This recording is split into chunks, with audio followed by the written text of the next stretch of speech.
Dan untuk mengulas lebih dalam lagi pemirsa terkait dengan situasi terbaru dalam eskalasi konflik yang ada di Timur Tengah tersebut, kita telah terhubung bersama dengan sejumlah narasumber melalui sambungan virtual, di antaranya pengamat Timur Tengah Hasibullah Satrawi, kemudian Profesor Hikmahanto Juwana, Guru Besar Hukum Internasional Universitas Indonesia, dan Fauzia Gustarina Cempaka Timur, peneliti senior dari Indo-Pacific Strategic Plan. Halo, selamat malam Bapak Ibu, apa kabar? Baik, terima kasih. Selamat malam, Sosa. Selamat malam, Mbak Toza. Baik, saya ingin ke Pak Hasibullah terlebih dahulu. Pak, kalau kita lihat ya ini ada pernyataan baru lagi dari Donald Trump terkait dengan gencatan senjata yang disebut diperpanjang tanpa adanya batas waktu dan dikatakan ini berdasarkan permintaan dari Pakistan. Tetapi Iran memang menilai bahwa ini hanya sebagai taktik dari Amerika Serikat untuk mengulur waktu. Apalagi di sisi yang bersamaan kita juga melihat blokade laut oleh Amerika Serikat juga masih terus dilakukan. Nah, pertanyaannya Pak, hal ini Anda lihat sebagai langkah apa sih sebenarnya? Ya, terima kasih Mbak Soza. Selamat malam pemirsa Berita 1 TV semua. Yang pertama saya ingin berangkat dari status agar lebih jelas untuk bisa mengurai varian-varian analisanya ke depan. Bagi saya perundingan jilid kedua ini sampai hari ini bisa kita nyatakan gagal. Paling tidak gagal dalam pengertian gagal dilaksanakan sesuai rencana, yaitu rencana kemarin atau hari ini. Nah, kenapa gagal? Kalau kita ikutin dari perkembangannya, yang membuat gagal adalah syarat daripada Iran, yaitu dua hal. Yang pertama, Iran minta agar blokade atas pelabuhannya dilepas, dan yang kedua meminta perubahan sikap dari pemerintah Amerika, terutama Presiden Donald Trump, mungkin kalau dalam bahasa Indonesia agar tidak ceplas-ceplos di dalam memberikan statement dan status. Dan kita lihat dua hal itu kemudian tidak bisa dipenuhi, sehingga pada akhirnya delegasi yang sempat dikatakan dari Amerika bahkan sempat diberitakan berangkat, tapi akhirnya juga dikatakan tidak berangkat dan akhirnya tidak jadi berangkat, dan Trump mengambil keputusan untuk memperpanjang gencatan senjata ini secara sepihak. Tapi kita lihat dari sisi Iran, justru pernyataannya adalah bahwa perpanjangan ini tidak punya makna. Artinya apa? Saya melihat secara politik terkait dengan gencatan senjata ini adalah tidak terjadi karena Iran tidak memberikan kompromi. Dan ini kalau di-compare dengan perundingan pertama, itu bisa terjadi juga karena Iran memberikan kompromi. Jadi saya melihat Iran konsisten, dia memegang kendali. Konsisten dia menempatkan dirinya sebagai tangan yang di atas, ya. Dan dalam konteks ini ketika syaratnya dia tidak dipenuhi, maka yang dia katakan yang menjadi kenyataan bahwa tidak ada delegasi, tidak ada perundingan tanpa adanya pembukaan blokade. Kalau dari sisi Amerika, menurut saya dari awal adalah pihak yang, mohon maaf, saya selalu sampaikan dia berkeinginan segera deal, segera kompromi, dan itu ditandai dengan berbagai macam cara. Yang sayang sekali saya melihat caranya justru bersifat kontraproduktif. Saya meyakini bahwa Trump itu sebenarnya menggunakan katakanlah kata-kata yang keras atau bahkan ancaman, itu sebenarnya cara untuk mendapat apa yang dia mau. Tapi sekali lagi kalau kita baca dari hasilnya menjadi tidak jadi perundingan atau gagal perundingan, saya katakan tadi, maka itu kita bisa sebut sebagai cara yang kontraproduktif. Bahkan saya katakan mungkin ya, secara politik masing-masing pihak sekarang punya klaim. Bagi Iran ini menunjukkan bahwa menunjukkan dia punya kendali, dia yang menentukan, karena itu tidak terjadi. Bagi Amerika mungkin punya makna lain, bahwa ini dimaknai sebagai sikap konsisten Amerika untuk mengedepankan diplomasi sebelum militer. Jadi walaupun ini bahasanya ini kan ditinggal mentah-mentah, saya bilang. Jadi kalau dalam perundingan pertama yang meninggalkan mentah-mentah itu adalah Amerika, karena di saat perundingan ini segera terjadi, sekarang yang kedua dibalas. Iran meninggalkan Amerika secara mentah-mentah, sehingga apapun yang dia mau dia tidak penuhi. Nah, ini bagi saya secara politik masing-masing bisa klaim. Tapi secara diplomasi, menurut saya ini adalah kegagalan daripada Trump yang menggunakan cara-cara keras, cara-cara menggertak, cara-cara intimidasi untuk mendekatkan. Baik, baik. Nah, sekarang saya ingin melihat analisa dari sisi hukum internasionalnya. Prof. Hik, kalau kita lihat terkait dengan gencatan senjata yang diumumkan secara sepihak oleh Amerika Serikat, tapi di satu sisi masih melanjutkan blokade dan juga masih menahan ya. Kalau tidak salah ini informasinya masih menahan atau menyita kapal dalam situasi seperti ini. Nah, apakah kalau dari sisi hukum internasional ini kita melihat semakin jauh ngawurnya melanggar aturannya atau bagaimana nih kira-kira? Yang pasti adalah saat sekarang ini Amerika Serikat mempertahankan status quo, ya. Status quo dalam artian bahwa dia tidak akan melakukan serangan baru. Tapi kita tahu bahwa beberapa hari ini Amerika Serikat melakukan blokade. Sementara dari sisi Iran, Iran juga melakukan penutupan Selat Hormuz atau pembatasan atau selektif lah ya, bisa keluar. Lalu kemudian juga kita tahu bahwa Iran dalam posisi yang kalau dia ingin sekali dengan perdamaian ini, tentu dia akan hadir.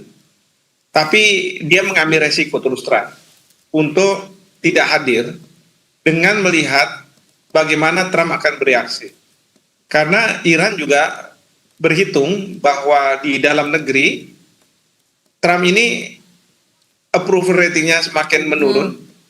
Kemudian juga kekuatan Amerika Serikat di Timur Tengah itu masih belum dipertebal karena kemarin kekuatan di di Timur Tengah itu kan di Teluk, kemudian di kapal induk itu sudah habis-habisan boleh dikatakan seperti itu, sehingga belum ada kesempatan untuk dipertebal. Dan kalau misalnya ini Iran diserang kembali, bukannya tidak mungkin, itu akan lebih melemahkan posisi Amerika Serikat. Nah, belum lagi Amerika Serikat sebenarnya mencoba agar menarik Iran untuk masuk dalam perundingan dengan memediasi Israel dan Lebanon untuk bisa sampai pada gencatan senjata. Nah, tetapi sekali lagi Iran dalam posisi yang dia merasa bahwa di atas angin, karena kalau dia ikut di dalam perdamaian ini akan banyak tuntutan yang diminta oleh Amerika Serikat. Ya, tapi kalau seperti sekarang ini kan semakin tuntutan itu semakin sedikit, bahkan Amerika Serikat memanfaatkan posisi Pakistan sebagai penyelamat muka, stay facing. Maka di awal-awal kerap saya memberikan komentar bahwa mediator itu bukan pada saat di awal-awal ya seperti yang dikehendaki oleh pemerintah Indonesia, tetapi pada saat seperti sekarang, perang lama tidak kunjung usai. Nah, sekarang masalahnya bagaimana upaya untuk bisa mengakhiri tanpa kehilangan muka. Dan ini Trump memanfaatkan betul. Bahkan kita tahu di Amerika Serikat, J.D. Vance itu sudah siap untuk berangkat kapan saja kalau ada signal hijau dari pihak Iran. Karena sekarang Amerika Serikat mendorong Pakistan untuk bisa mendapatkan signal bahwa Iran mau datang. Nah, tapi posisi Iran justru dia mengatakan bahwa oh enggak, saya diamin aja, biar saja. Kecuali mungkin kalau jelas tuntutan dari Amerika Serikat akan diturunkan, justru tuntutan Iran yang akan ditinggikan, baru kemudian dia akan datang seperti itu. Baik, nah sekarang kalau ditilik dari sisi kacamata Indo-Pasifik ya Mbak Cempaka, apakah sekarang dengan eskalasi konflik yang terus semakin meningkat ya, semakin memanas dan banyak sekali dinamika yang terjadi, apakah dunia Indo-Pasifik ini harus sudah mulai melihat atau memang sudah menyadari bahwa ini bukan lagi menjadi konflik Timur Tengah tapi semakin global? Tentu Mbak Toza, karena memang kita lihat bagaimana tekanan terhadap gencatan senjata ini, perpanjangan gencatan senjata ini tidak hanya datang dari Pakistan yang memang sebagai interlokutor atau pihak negosiator begitu ya, yang menjembatani antara Amerika Serikat dan Iran, tapi juga misalnya kita lihat bagaimana Arab Saudi juga telah meminta langsung kepada Donald Trump secara aktif kepada Amerika Serikat untuk menghentikan perang ini, karena memang Riyadh sendiri menjadi pihak yang sangat terekspos terhadap beberapa serangan yang dilakukan oleh Iran sebelumnya, maupun bahkan ancaman yang dihadapi ketika misalnya Houthi menyatakan ingin atau sudah siap menjadi bagian dari perang ini nantinya, atau bahkan menutup Laut Merah jika perang ini terus berlanjut. Dan kedua, tentu saja bagaimana kebutuhan akan adanya eksternal aktor di luar Pakistan, misalnya seperti keterlibatan Tiongkok dan juga Rusia tentu saja, yang perlu dilakukan secara terkoordinasi untuk menekan via jalur diplomatik begitu, karena kita lihat bagaimana pada saat kondisi gencatan senjata yang pertama itu dilakukan ketika misalnya Lavrov dari Rusia ini melakukan kunjungan ke Beijing tepat sebelum gencatan senjata yang pertama. Dan itu yang kedua juga kita lihat bagaimana sebelum gencatan senjata yang pertama terdapat negosiasi atau statement bersama antara Tiongkok dan Pakistan.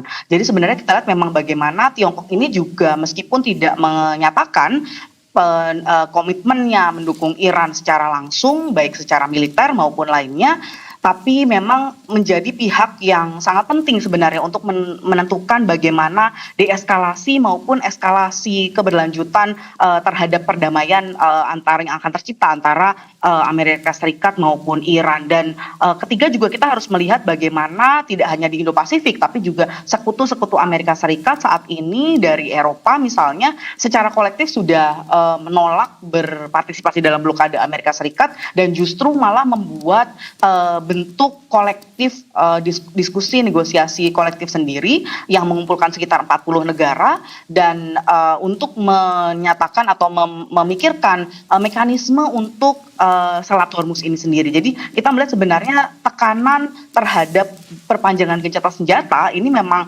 tentu saja dirasakan tidak hanya oleh Iran dan Amerika Serikat sendiri atau Pakistan sebagai interlokutor yang tentu saja bekerja keras dan dengan negara-negara lainnya, tapi juga bagaimana kawasan-kawasan lain juga terdampak dengan secara signifikan dan tentunya membutuhkan bagaimana peran Tiongkok misalnya dalam konteks ini untuk menjadi external balancing dalam konteks negosiasi ini nantinya, Mbak. Baik, menarik untuk kita dalami juga ya terkait dengan keterlibatan atau potensi keterlibatan dari pihak-pihak eksternal lain selain Pakistan, tapi kita harus jeda terlebih dahulu Bapak Ibu. Usai jeda kita akan kembali, tetaplah di Berita Satu Utama.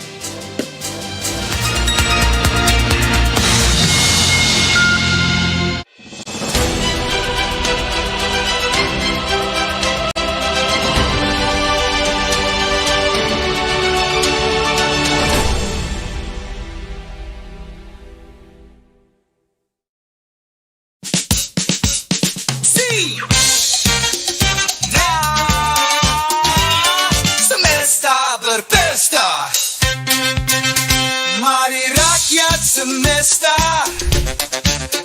lepas hasrat berpesta. Semesta, oh, berpesta, semesta berpesta.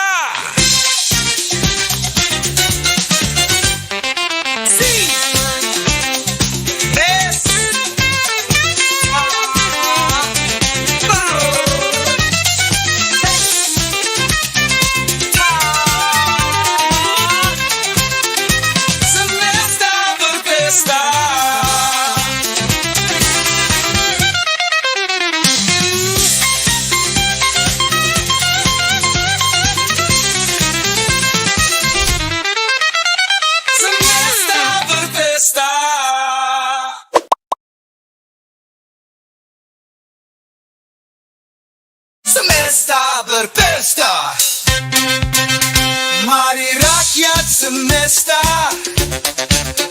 lepas hasrat berpesta. Semesta, berpesta, semesta berpesta.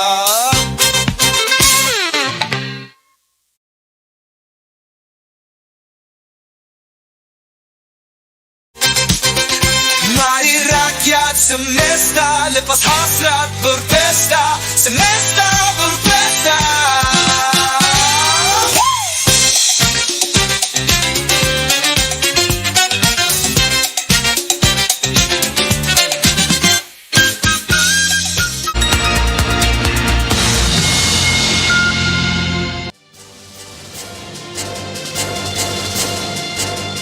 Terima kasih pemirsa, Anda kembali bersama kami di Berita Satu Utama dan kita lanjutkan pembahasan. Pak Hasibullah, kalau tadi Mbak Cempaka menganalisa cukup tajam ya terkait dengan bagaimana dampak dari situasi atau eskalasi yang terjadi di Timur Tengah ini tidak hanya untuk mereka yang terlibat secara langsung dalam konflik, tapi juga sampai terkait dengan di Indo-Pasifik dan juga para sekutu Amerika Serikat di negara-negara lain, khususnya di Eropa juga sudah menyatakan sikap untuk menolak terkait dengan apa yang dilakukan oleh Amerika Serikat. Pertanyaannya Pak Hasibullah, untuk di negara-negara sekitar negara Teluk ya khususnya ya, apakah Anda melihat sudah ada kesatuan sikap juga menghadapi terkait dengan eskalasi yang terus berkembang hingga saat ini? Ya, saya rasa memang perang ini terutama dengan Iran menjadikan Selat Hormuz sebagai senjata yang kemudian juga diikuti oleh Trump dengan sangat disayangkan itu akan semakin memberikan dampak global, bukan hanya di Timur Tengah. Walaupun saya lihat di Timur Tengah sendiri sepertinya daripada mereka merasionalisasi sikap terkait dengan Amerika, sepertinya masih, kalau bahasanya Prof. tadi mungkin status quo juga ya. Jadi masih mencoba mempertahankan dengan ikatan lama. Misalkan yang terbaru negara-negara Arab itu mau minta kayak semacam kompensasi kerugian kepada Iran. Nah ini bagi saya adalah indikasi bahwa mereka belum mau belajar dari perang 40 hari itu, di mana katakanlah mereka menyewa Amerika dengan segala macam kecanggihannya itu nggak berguna gitu. Iran dengan segala macam kemampuannya mampu menembus itu. Saya selalu sampaikan mestinya kawasan itu mulai meredefinisi ulang siapa lawan siapa kawan yang sebenarnya. Tapi sekali lagi itu kan butuh tekad, itu butuh kemampuan, itu tidak mudah orang mempraktekkan itu. Kalau kita mau betul-betul itu, terutama di Timur Tengah kan bayarannya bisa sangat mahal, termasuk soal kekuasaan. Karena mereka masih belum berbentuk demokrasi, jadi mereka adalah kerajaan, jadi mau tidak mau harus menjaga kekuasaannya. Jadi saya mengikuti bahwa mereka juga tidak terlalu banyak opsi. Jadi bagi mereka siapa yang bisa menjamin kekuasaannya tidak terlalu banyak masalah itu lebih baik. Cuman memang persoalannya menurut saya dari awal Iran ini diuntungkan salah satunya adalah dengan legalitas, dengan posisi legalnya. Itu yang sementara Amerika sangat diuntungkan karena dia tidak punya legalitas. Yang dilakukan oleh Amerika adalah perang ilegal. Bagaimana dia mau mempertahankan itu? Termasuk ketika dia sekarang bikin ulah di Selat Hormuz, hukum yang mana mau dia pakai? Kalau mau dia pakai gampang. Yang pertama adalah tangkap Netanyahu itu. Dia sudah jelas itu diduga terlibat dalam kejahatan perang. Jadi ini betul-betul menjadi kejahatan tidak dalam pengertian barbar barangkali, tapi dalam pengertian hukum yang kita anut selama ini, bahwa ada standar kita itu dalam bekerja gitu loh. Sekarang mereka menyerang dengan brutal begitu, apa standarnya? Kan tidak ada, itu ilegal. Jadi bagaimana itu bisa dipertahankan? Nah oleh karena itu saya melihat kalau Eropa kemudian mengambil sikap kritis, itu bagi saya salah satunya ya karena aspek legal dan filosofis tadi. Bagaimana? Bukan berarti soal Hormuz saya selalu sampaikan lalu kemudian mereka akan diam. Saya bahkan punya pandangan Hormuz ini bagi Iran yang pertama adalah mungkin awalnya dimaklumi karena memang Iran adalah diserang. Tapi Hormuz sifatnya limited di dalam masa berlaku dan juga pemberlakuannya. Tidak bisa selamanya, tidak bisa semuanya. Saya punya pandangan begitu.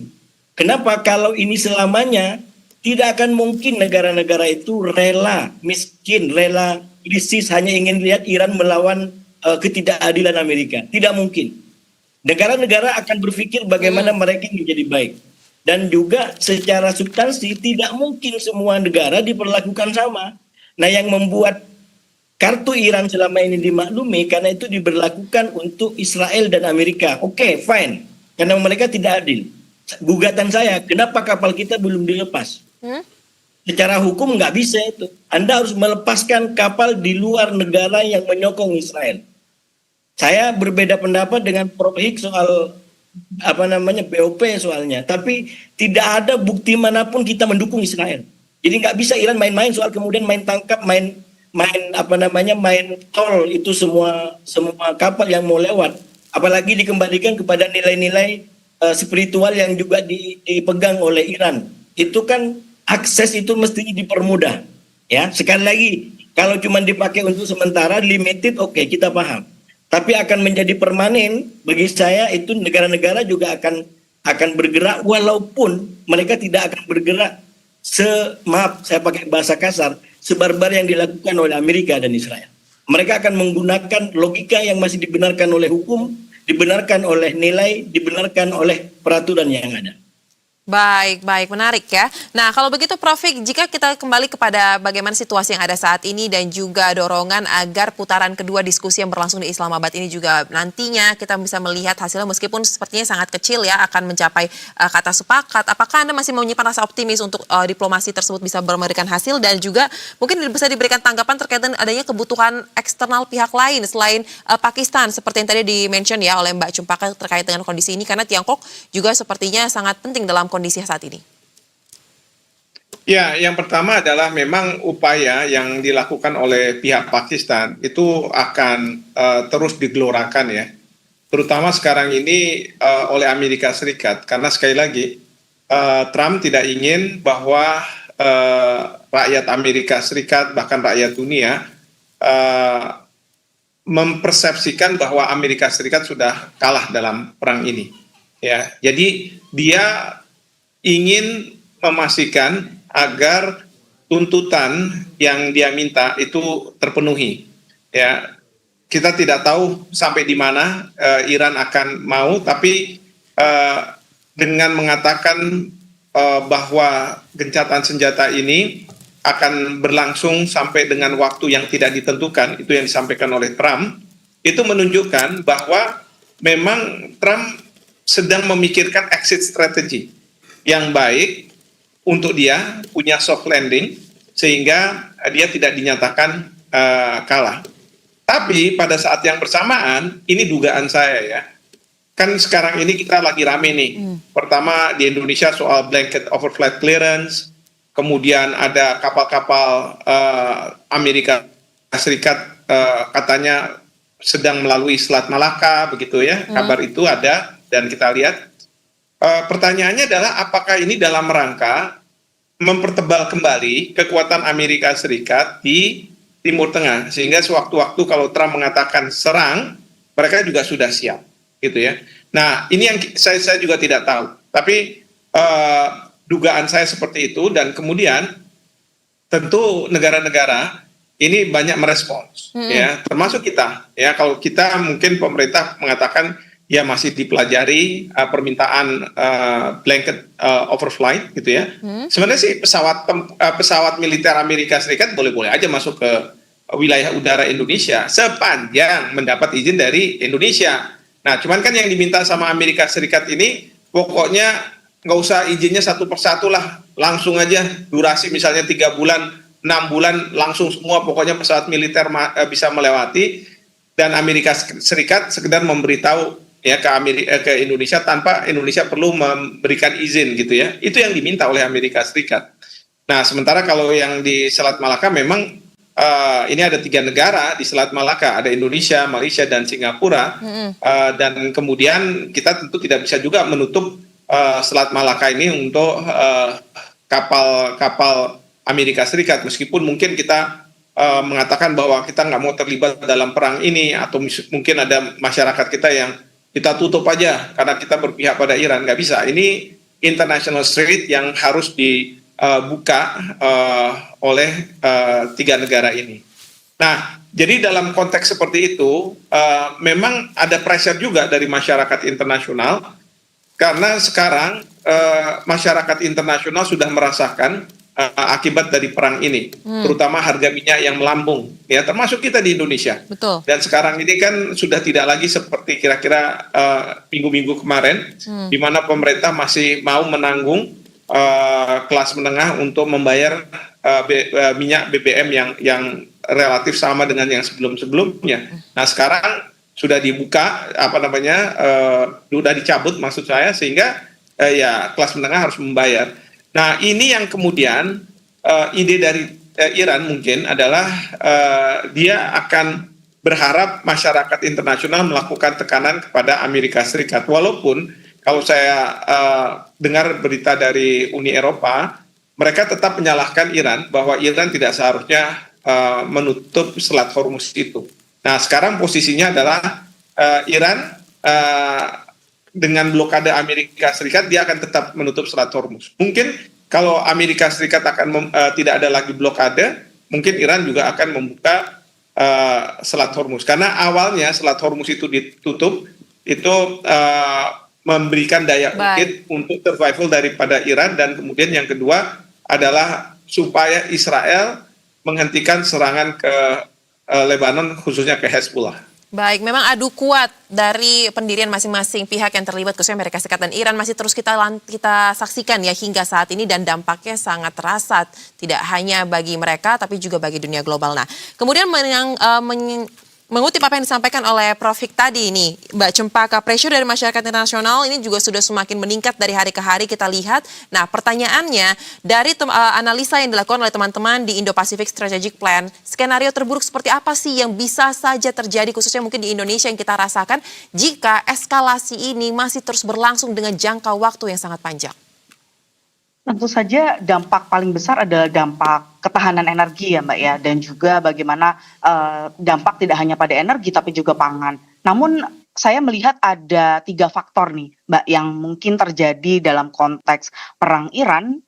Apa 3 faktor ini yang mungkin mendorong ke arah eskalasi lanjutan? Terlebih tadi Prof. menyatakan misalnya betul bahwa seharusnya Amerika Serikat menunjukkan good gesture karena memang meskipun diperpanjang gencatan senjata ini, namun tidak menghentikan atau tidak ada penangguhan terkait dengan blokade Amerika Serikat. Padahal saat ini yang dibutuhkan oleh Iran adalah good gesture atau gestur baik dari Amerika Serikat sehingga Iran mau turun ke meja negosiasi yang kedua. Nah, tentu saja ketika blokade Amerika Serikat ini tetap berlaku, ini adalah tentu saja akan meningkatkan kemungkinan eskalasi yang terus aktif, karena kita tahu bahwa dalam konteks Hormuz ini terjadi perbedaan panggung depan yaitu panggung diplomasi dan panggung belakang yaitu yang dimiliki oleh IRGC begitu, yang lebih terkait dengan proses strategi dan taktis di lapangan. Nah, ini tentu saja dalam konteks ini dari tidak hanya tekanan internasional tapi juga tekanan domestik ini membuat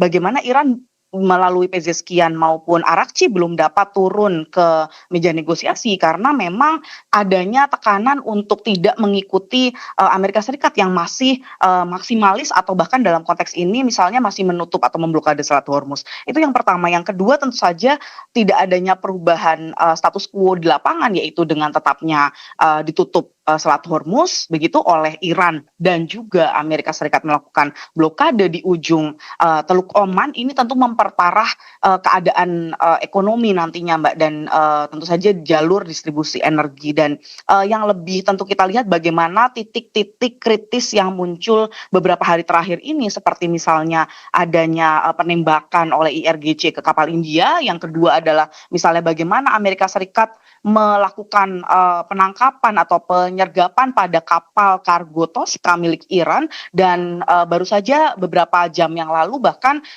Iran juga menurut informasi dari organisasi maritim Inggris ini melakukan serangan pada beberapa kapal yang melewati Teluk Oman. Nah, tentu saja ini titik-titik kritis yang akan sangat sulit dikontrol. Terlebih tadi disebutkan misalnya dalam faktor Israel, juga saya setuju bahwa Israel ini menjadi faktor yang seringkali tidak terkontrol oleh Iran maupun terlebih Amerika Serikat yang seharusnya menjadi partner dalam serangan terhadap Iran ini begitu. Jadi dalam konteks ini misalnya Israel masih melakukan serangan ke Lebanon meskipun sudah diwadahi, difasilitasi negosiasi yang dilakukan antara Israel dan Lebanon. Ini tentu menjadi poin yang sangat tidak bisa dikontrol begitu ya, untuk akhirnya nanti bisa bahkan terjadi eskalasi lanjutan. Namun tentu saja kita melihat bagaimana Pakistan masih bekerja keras dan mungkin tidak hanya cukup menjadi host atau tuan rumah dari negosiasi ini,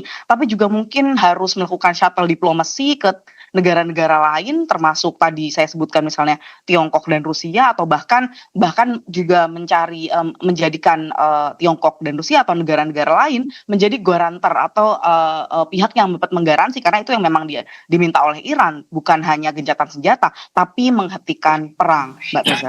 Baik, singkat saja mungkin Pak Hasibullah terkait dengan shuttling diplomasi ini, Rusia dan juga Cina dilihat sebagai pihak yang possible. Apakah dengan jika nanti putaran kedua yang di Islamabad ini kita lihat buntu lagi atau tidak tercapai kesepakatannya, berapa besar posibilitas ini akan berlangsung dengan pihak-pihak Cina ataupun Rusia tersebut? Silakan singkat saja. Mbak, sebagai penutup saya ingin sampaikan terkait analisis aktor ya. Jadi saya selalu sampaikan bahwa yang untung dari perang ini hanya Israel, sementara Amerika dan Iran itu sama-sama buntung. Bahkan itu disampaikan dan diakui oleh J.D. Vance waktu dia selesai dalam pertemuan pertama. Nah yang terakhir saya ingin kutip pernyataan Zelensky. Menurut saya menarik ya. Yang pertama, perang ini mengguncang Amerika, bahkan merapuhkan Eropa dari sisi energi, tapi justru Rusia yang paling diuntungkan. Saya nggak tahu mereka bermain di mana. Cina menurut saya memang diuntungkan, tapi Cina di mana-mana dia maunya main aman, yang penting dagang. Kadang-kadang para ahli berharap yang lebih dari Cina. Padahal tipikal Cina adalah dia tidak mau menjadi pejuang polisi dunia. Dia hanya mau cuan, yang penting kamu enak, saya juga enak, itu sudah oke.